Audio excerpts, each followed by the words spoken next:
नमस्कार दर्शक बंधु ओडिया प्राइम टी को आपको पुणी थे स्वागत। आसंता काली ठारू राज्य समस्त स्कूल एवं कॉलेज बंद रही बड़ घोषणा कर राज्य सरकार। प्रबल ग्रीष्म प्रवाह को दृष्टि रखी राज्य सरकार एपरी निष्पत्ति नहीं। तेज जानतु पूरा अपडेट बास्ता पूर्व वीडियो को लाइक करने सह आम चैनल को सब्सक्राइब करी बेल आइकन को दबाई दियंतु। मुख्यमंत्री निर्देश पर यही सूचना देइछन्ति राजस्व विपर्यय परिचालना मंत्री सुरेश पुजारी।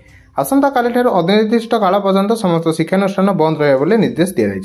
निर्देशनामा उभय सरकारी और बेसरकारी शिक्षानुष्ठान लागू रदि कौन बेसरकारी शिक्षानुष्ठान यह निर्देश न माने स्कूल खोला रखते तेज बड़ कार्यानुष्ठान राजस्व मंत्री सुरेश पुजारी कहते। एसहित राजस्व मंत्री सुरेश पुजारी कहते काली परवर्ती निर्देशनामा पर्यंत स्कूल और कॉलेज में पाठ पढ़ा जीवन अर्थात बंद रहित जो छात्र छात्री मैंने स्कूल और कॉलेज हॉस्टल रही चाहिए सेठारे रही पाठ पढ़ी पारे। एसहित जदि कौन स्कूल और कॉलेज पूर्व परीक्षा नहीं घोषणा कर तेज परीक्षा हेब नाही एवं पूर्व सूची में परीक्षा चलिବ।